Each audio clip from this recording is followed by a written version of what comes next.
Tu sais, j'ai 2 enfants. J'aimerais ça qu'on arrête, là, la discrimination sur l'orientation sexuelle puis sur le genre. J'aimerais ça qu'on sorte de tout ça. J'aimerais ça qu'on soit ailleurs. Le chemin vers la justice pour les survivantes et survivants de la purge LGBT n'était pas facile, même après les excuses du gouvernement du Canada.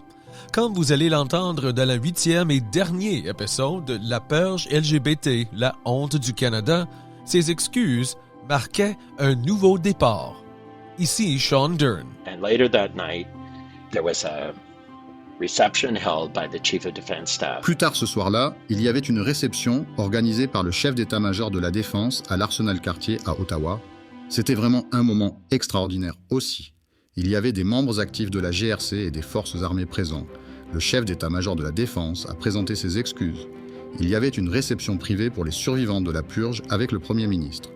Mais de voir les survivants de la purge passer du temps avec les membres actifs actuels, on pouvait voir à quel point c'était significatif pour eux et à quel point les excuses du chef d'état-major de la Défense étaient importantes. C'était vraiment fantastique. Même si j'avais écrit le scénario de la journée, je n'aurais pas pu faire mieux, vraiment. Donc c'était merveilleux. Le chef d'état-major de la Défense à l'époque de ses excuses était le général Jonathan Vance. Le général a prononcé des paroles significatives aux survivantes et survivants ce jour-là, mais oublie pas que tout cela faisait partie d'une série d'événements politiques et médiatiques très organisés et bien orchestrés. Moi, là, je ne sais pas si le général Vance avait reçu l'ordre de prononcer son discours ce jour-là, mais Carmen Poulain, conjointe d'une militaire, chercheuse et professeure à l'Université de Nouveau-Brunswick, a son propre idée là-dessus. J'avais une conversation avec Vance lors des excuses de Trudeau. Puis lui, il n'était pas content d'être là, mais il était là, il était obligé d'être là. Et j'avais dit, on fait une autre étude, on relance notre étude qu'on avait faite il y a plusieurs années, et j'aimerais ça que vous encouragiez la participation de vos d'ES LGBTQIA membres. Et il avait dit, nous autres, on a tout réglé ça, les problèmes. C'est fini la discrimination. J'ai dit oui, mais j'ai dit, vous voulez pas que, tu sais, ce serait avantageux si on pouvait documenter que tous les problèmes, effectivement, étaient disparus. C'est fini, my God. C'est qui, lui, ce gars-là? Vance? Non, je sais que c'est qui, mais comme de dire ça, là... Alors, il a dit non. C'est pas réglé aujourd'hui. Franchement, anyway. Mais moi, j'ai dit, ce serait avantageux pour vous d'avoir des chercheurs de l'extérieur qui disent, c'est l'expérience, c'est positif. Si vous avez tout réglé, au contraire, vous devriez être content. Mais l'ironie dans tout ça, là, c'est qu'effectivement, le CRSH, c'est une collaboration avec les militaires à partir duquel on est subventionné. Mais ça, il ne savait pas, lui. Une fois les excuses officielles terminées et les projecteurs des médias éteints, il restait encore beaucoup de travail pour l'avocat principal Douglas Elliott, qui est maintenant membre de l'Ordre du Canada. But then, of course, that was a framework. Mais bien sûr, ce n'était qu'un cadre de travail. On a eu encore beaucoup de réunions après ça, où il fallait mettre au point les conditions de l'entente de règlement. Ça s'est avéré très compliqué, comme en témoigne le fait qu'on en est maintenant à notre 4e entente supplémentaire. Ensuite, il fallait obtenir l'approbation du tribunal. Cette approbation est arrivée en juin 2018 et c'était vraiment quelque chose de spécial. Souvent, les recours collectifs sont réglés dans le bureau du juge, mais l'avocat principal, maître Douglas Elliott, avait d'autres idées. Il a demandé à la juge Martine Saint-Louis de tenir l'audience du règlement en cour ouverte, avec tout le monde en toge d'avocats, dans la plus belle salle d'audience fédérale à Ottawa, située dans l'édifice de la Cour suprême du Canada. La juge Saint-Louis a accepté, et elle a aussi accepté d'entendre les témoignages de survivantes et survivants de la purge, y compris Diane Pitre, maintenant membre de l'Ordre du Canada. Oui, j'ai été en cours, j'ai parlé avec Justice Saint-Louis. Puis après, tout de suite, on était comme like, what? Quoi? Elle a décidé d'être en faveur pour nous. C'était wow! D'habitude, ça peut prendre une couple de mois, je pense, avant qu'il étudie tout. Mais elle avait... Puis tu le voyais dans elle, parce que quand je parlais, là, elle se concentrait sur toi, puis c'était toi qui étais là. Parce que c'est pas évident quand t'as comme 20 avocats là, puis t'as tes avocats là, puis elle est en haut, plus haut, puis l'autorité, je suppose. Fait que c'était énervant, mais elle t'a fait sentir tellement confortable. Quand elle a fait sa décision, c'était comme wow. And they all stood up, one after another. Ils se sont tous levés l'un après l'autre pour raconter leurs histoires. La juge Saint-Louis, que Dieu la bénisse, est restée assise là et les a tous écoutés patiemment. Et à la fin, elle a dit « J'approuve le règlement ». Merci beaucoup. Les gens dans la salle d'audience ont pris quelques secondes pour réagir. Ils étaient comme stupéfaits. Puis, ils se sont regardés comme pour dire « Est-ce que c'est vrai ?» Et là, ils ont éclaté en applaudissements, en embrassades, en sautant de joie. C'était toute une scène.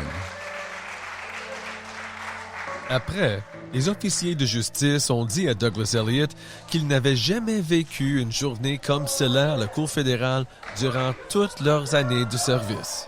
Est-ce qu'il y avait des surprises pendant tout le processus? Des choses qui fait comme « Oh my God, pour de vrai? » Une bonne surprise, je pense, c'était qu'il y avait vraiment un grand intérêt de part et d'autre pour faire quelque chose de positif. On appelle ça les soft measures en anglais, mais les mesures qui ne sont pas forcément compensation directe à un membre du groupe, mais vraiment plus sur le fond pour la purge, le Pride Citation, qui est comme une reconnaissance pour les gens qui ont servi, qui ont rendu service au pays.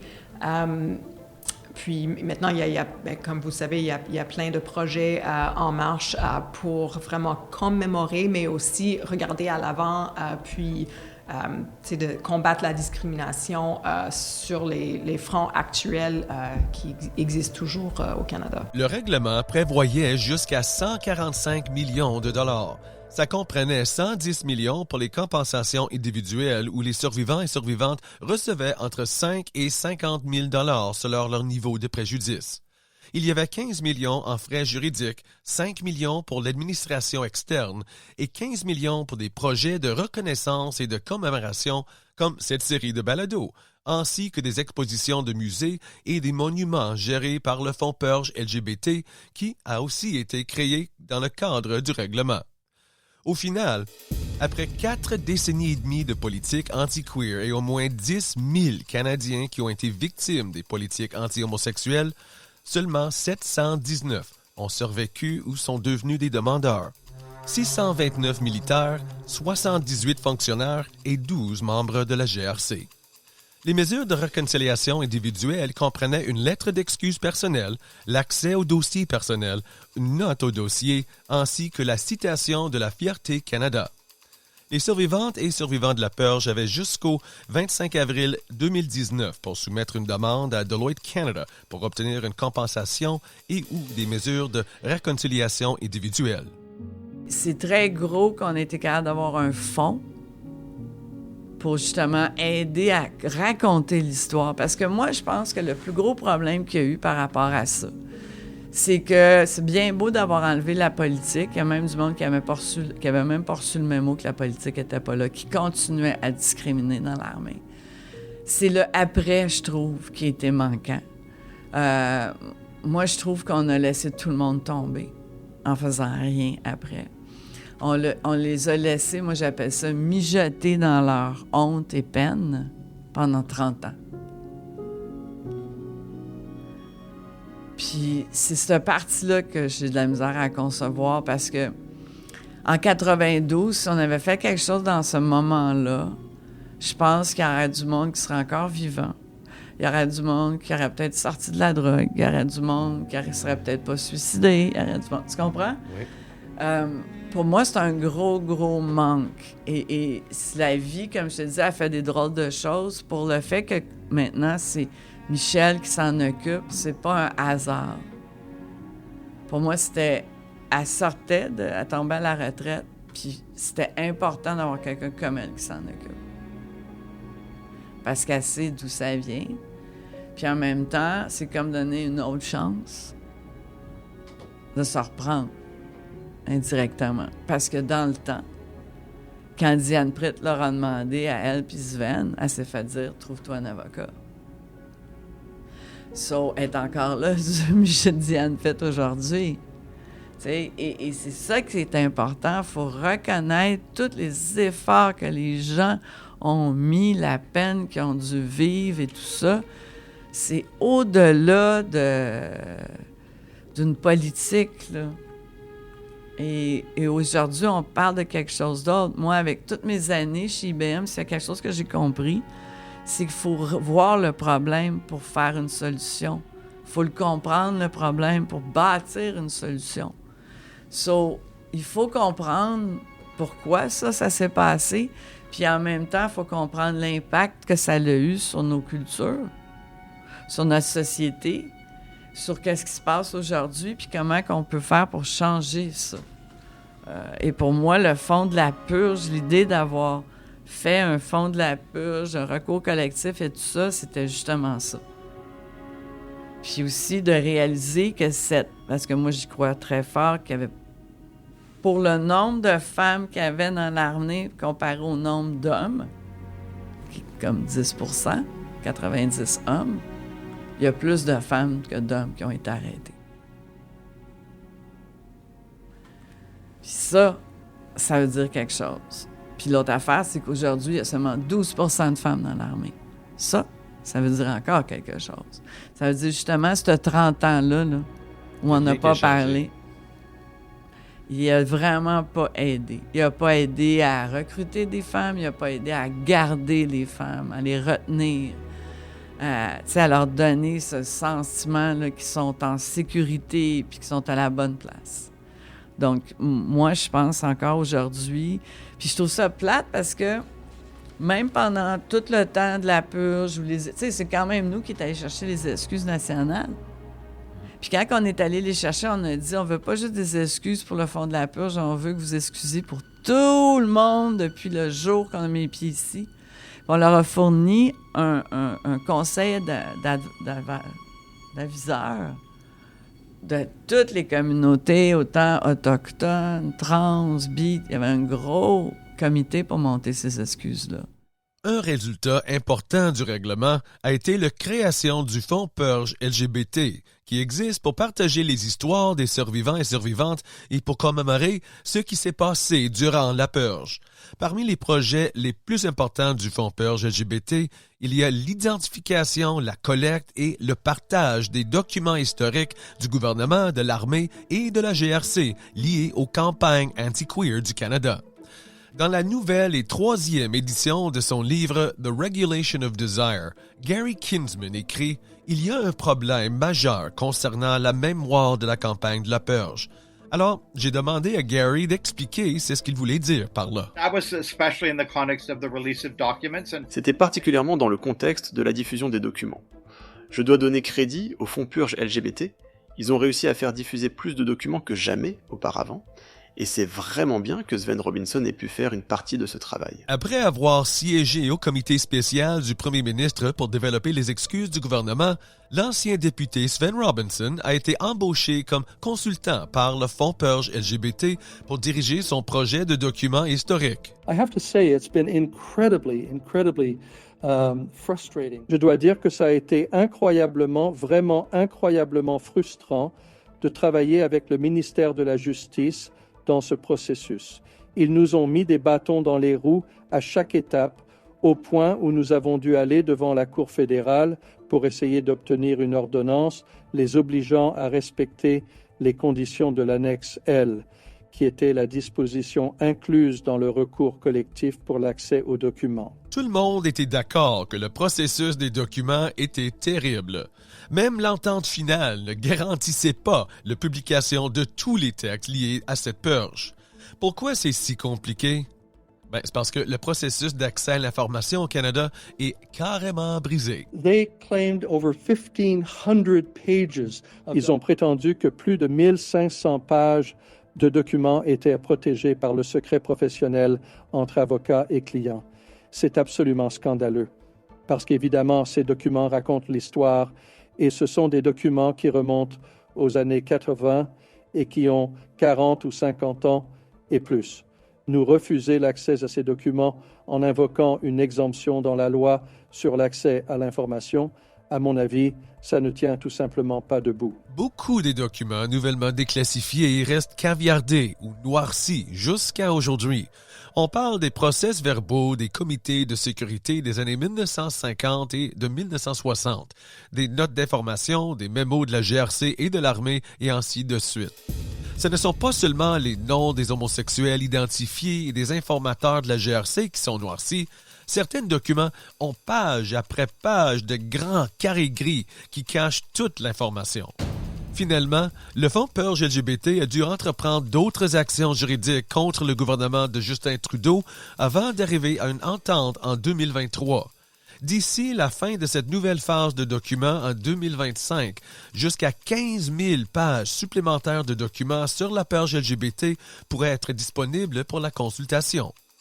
Martine Roy a dit que ça avait été une longue bataille pour les survivants et survivantes d'arriver à ce point. Ah, c'était pour tout le monde, ça, qu'on faisait ça. La même chose pour le monument. Le monument, c'est pas le monument du fond de la purge LGBT, c'est vraiment le monument 2E LGBTQ+. Le monument national 2S LGBTQI à Ottawa, connu sur le nom de Thunderhead en anglais, a eu sa cérémonie d'inauguration des travaux le 1er mai 2024. Environ 200 personnes se sont rassemblées pour l'événement. Parmi les invités se trouvait Michelle Douglas. C'est pour moi un immense honneur d'être ici avec vous pour célébrer cet événement historique. C'est le procès de Michelle en 1992 qui a commencé à changer tous les politiques anti-homosexuelles des forces armées canadiennes. Je sais que la situation demeure difficile pour notre communauté, mais en même temps, je suis reconnaissante de vivre dans un pays où nos efforts pour obtenir justice peuvent encore être couronnés de succès. Michel a dit à la foule présente que le budget du monument est d'environ 13 millions de dollars qui sont payés par le Fonds Purge LGBT. Ces fonds provenant de recours collectifs concernant la purge LGBT. Michel a expliqué que l'argent qui paye spécifiquement le monument aurait été versé aux victimes de la purge LGBT si elles avaient vécu assez longtemps pour faire une réclamation dans le recours collectif. Elle a ajouté que de cette façon, le monument est un cadeau de ceux qui n'ont jamais reçu la justice. La ministre de Patrimoine, Pascale Saint-Onge, était aussi présente à la cérémonie. La ministre Saint-Onge est entrée dans l'histoire comme première ministre lesbienne ouvertement en fonction au cabinet fédéral du Canada. Je veux commencer par vous dire à quel point je suis honorée d'être ici aujourd'hui, mais aussi remercier les gens qui m'ont précédée, dont Michel. Parce que sans votre travail, sans vos batailles, sans vos combats, sans vos victoires, quelqu'un comme moi n'aurait pas pu se présenter. Il ne pourrait pas être dans nos institutions démocratiques pour continuer à lutter pour nos droits et nos libertés ici au Canada. Donc, merci beaucoup. Je suis extrêmement reconnaissante.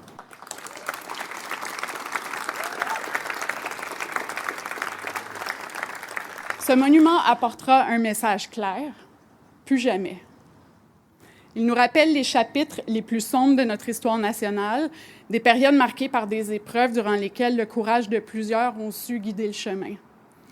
Ce lieu sera également un symbole de notre fierté. Il deviendra un espace de fête et de célébration où les voix d'LGBTQI+, résonneront avec force. Un sanctuaire d'espoir et de joie.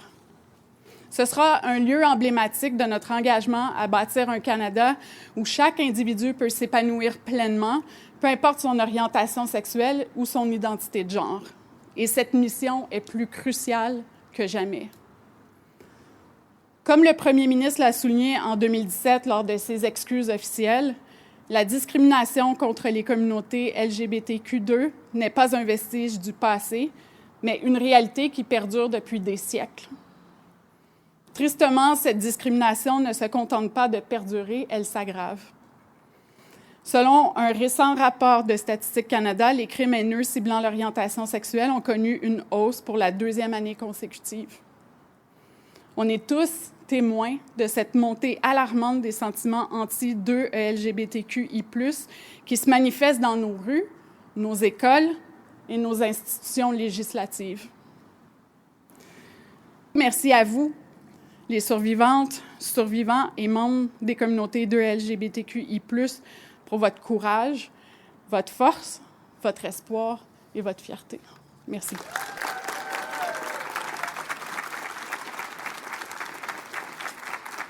Merci à tous d'avoir pris le temps d'assister à cet événement important. Je suis honorée de participer à la cérémonie d'aujourd'hui et fière de contribuer à l'inauguration d'un monument national Thunderhead. La construction du monument Coup de tonnerre devrait être terminée à temps pour les célébrations de la fierté d'Ottawa en 2026. Cette histoire vous amène aussi loin que je peux vous conduire dans la saga de la purge LGBT au Canada. Il reste encore beaucoup de questions sans réponse et d'histoires à explorer. Et heureusement, n'oublie pas, il y a environ 15 000 pages de documents fédéraux qui doivent être publiés en 2025. Je tiens à remercier tout le monde et particulièrement les survivantes et survivants de la purge d'avoir partagé leurs histoires avec moi et avec vous pour qu'aucun d'entre nous ne puisse oublier ce qui s'est passé. Et comme Patricia Gentili me l'a rappelé, même le simple acte de se souvenir est une forme de résistance queer. Et dans cet esprit, j'aimerais donner les derniers mots de cette série à la professeure Carmen Poulain et à Martine Roy, maintenant membre de l'Ordre du Canada. Bien, je pense que c'est important d'en parler, de faire un podcast, que ce soit un podcast, des articles, des films. Il y a eu toutes sortes de différents médiums des médias qui ont été utilisés.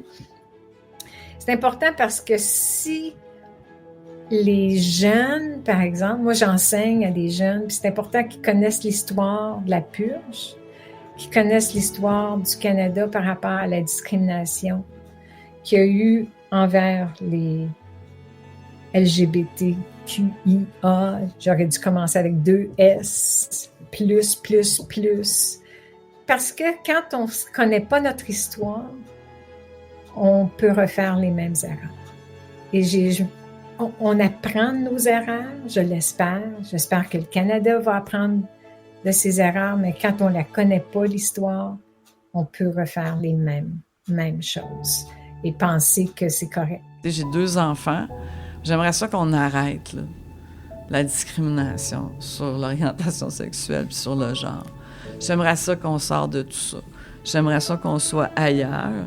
Puis tu vois, même à la Banque TD, on a fait une étude sur 3 millions de jeunes de 18 à 24 ans. 43% se voient queer. Bien, si ça peut continuer comme ça, on va peut-être y arriver. Puis on va peut-être sortir des cases, puis tout s'accepter comme on est. Ça me rend à une autre question. C'est pas une question qui était prévue, mais on veut sortir de cette période de homophobie, transphobie, etc. Mais en même temps, on vient juste de recevoir the apology là, de M. Trudeau. Mais présentement, nous avons M. Poilievre, qui veut devenir premier ministre du Canada, en train d'utiliser les politiques des années 80, pas les 80, les années 50, je veux dire. Il utilise les mêmes sortes de politiques, les mêmes sortes de divisions de communautés, et il y a beaucoup de honte qui est directée vers notre communauté grâce à son parti. Avez-vous des inquiétudes pour tout ça? Oui, c'est vraiment épeurant. Et j'espère vraiment que M. Poilievre ne va pas être élu parce qu'on va revenir en arrière. Ça risque de... C'est nos droits. N'importe quand, on peut redevenir une minorité. Hein? Nos droits sont jamais acquis. Là. Regardez ce qui s'est passé par rapport à l'avortement aux États-Unis. Jamais on penserait revenir en arrière. Puis c'est ça que le monde ne comprenne pas. Un parti politique, c'est au-delà de la personne. Là. C'est quoi leur philosophie? C'est quoi, justement, les lois qu'ils veulent mettre en place? C'est quoi leur... quand tu regardes, justement, les conservateurs qui sont contre l'homosexualité, qui sont contre les dragues, qui sont contre l'éducation sexuelle à l'école, On retourne en arrière. On revient au temps du Plessis, tant qu'à faire, tu sais. Si vous avez aimé cette série, donnez-nous une note de 5 étoiles ou une excellente critique là où vous nous écoutez en ce moment. La purge LGBT, la honte du Canada, est une production d'Agents secrets et Elle a été soutenue en partie par une subvention communautaire du Fonds Purge LGBT. Un remerciement spécial à Sarah Fody de Sandbay Entertainment pour avoir partagé avec moi leurs enregistrements audio de la Cour fédérale. Cette série a été créée par moi, Sean Dern, le producteur exécutif, et Yann Capstick. Merci de votre écoute.